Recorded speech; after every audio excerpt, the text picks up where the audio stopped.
Good morning, students. So today we are going to see chapter number 16, who will do this work. Now, in page number 147, we will see that have you seen such scenes around you? क्या आपने आपके आसपास के area, आपके surroundings के area में have you seen such things जहाँ पे ऐसे लोग ये सब डर्ट वाला काम मतलब कि ऐसे काम कर रहे हैं? तो ऑब्वियस है, यस, हमने हमारे आसपास के सराउंडिंग्स में we have saw that some people are doing this kinds of job like कोई यहाँ पे फर्स्ट पिक्चर में दिया गया है, first person is doing garbage, he is picking from one place to another. Second picture यहाँ पे दिखाया गया है कि one man is sweeping the floor on the road.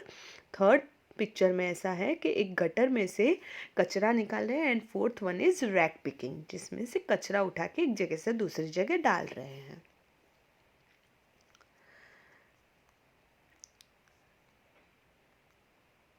Now, remembering those days. When Narayan Babla was about 11 years old, he was staying in Gandhiji's Sabarmati ashram. Babla जो 11 years old थे वो गांधी जी के साबरमती आश्रम में रहते थे. Like everyone else in the ashram he had to do various kinds of work. सब लोगों की तरह नारायण भाई को भी बहुत सारे अलग अलग काम करने पड़ते थे.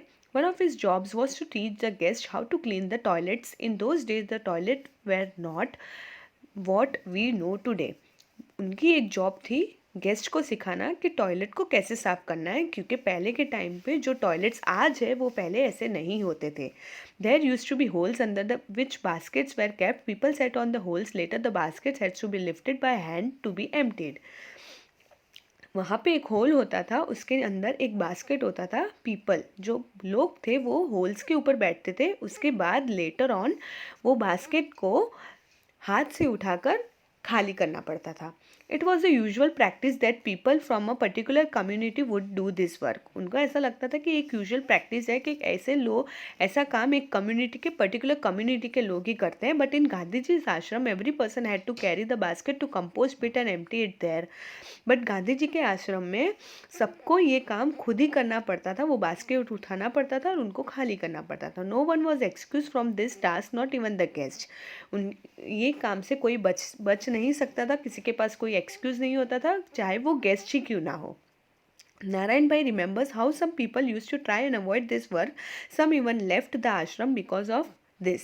नारायण भाई सोच रहे थे कि कैसे लोग एक्सक्यूज़ बनाते थे, अवॉइड करते थे ये काम को, और कुछ लोग तो इस वजह से आश्रम को ही छोड़कर चले गए थे. Some years later Gandhi ji went to stay at village near Wardha in Maharashtra. थोड़े सालों बाद गांधी जी एक विलेज में गए जिसका नाम वर्धा था. वो महाराष्ट्र के वहाँ पे रहता था. Gandhi ji, Mahadev Bhai and other started to clean the toilets in the village. They did this for some months. Gandhi ji, Mahadev Bhai और उनकी एक टीम थी जो टॉयलेट्स क्लीन करती थी विलेज में जाकर, और वो कुछ मंथ तक वो लोगों ने कंटिन्यू रखा. One morning, a man coming from the toilet saw Mahadev Bhai. He pointed to him and said, "There is a lot of dirt over there. Go and clean that."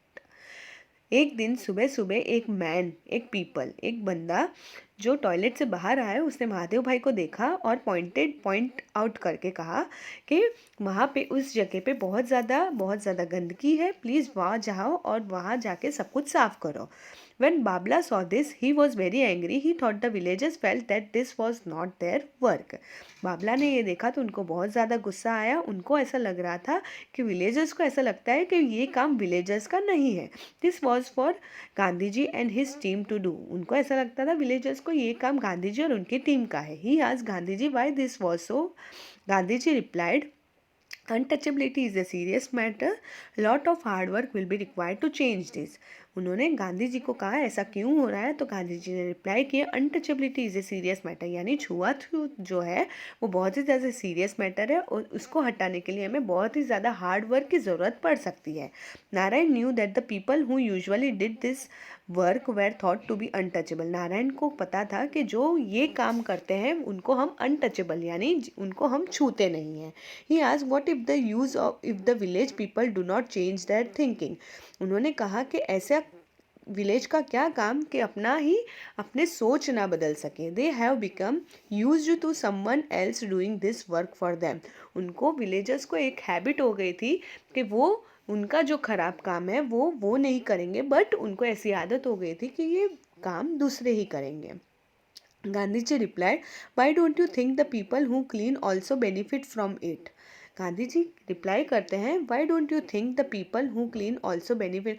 क्यों आप ऐसा नहीं सोचते कि ये काम जो अगर करेंगे उनको बेनिफिट मिलेगा. They also learn a lesson. उनको भी लेसन सीखने को मिलेगा. To learn something is like learning a new skill even if it is a cleaning job. Gandhi ji कहते थे कि कोई भी काम बड़ा या छोटा नहीं होता. जो भी काम अब सीखते हो करते हो तो उससे हमें नई चीज़ें सीखने को मिलती है, चाहे वो क्लीनिंग का ही जॉब क्यों ना हो. Little Narayan was not convinced. He again argued, those who make a place dirty but do not clean it should also learn lessons. Narayan जो थे वो कन्विंस नहीं हुए थे गांधी जी के बात से, और वो स्टिल कंटिन्यू आर्ग्यू कर रहे थे. Those who make a place dirty, वो कहते थे जो वो जगह को डर्टी करेगा बट क्लीन नहीं करेगा तो उसे हमें लेसन सिखाना चाहिए. Gandhi ji and Narayan continued to argue about this, but he grew up. Narayan always followed the path shown by Gandhi ji. Gandhi ji ने और नारायण ने बहुत ज़्यादा आर्ग्यू किया, बट जब नारायण बड़े हुए तो वो गांधी जी के मार्ग पर ही चलते रहे.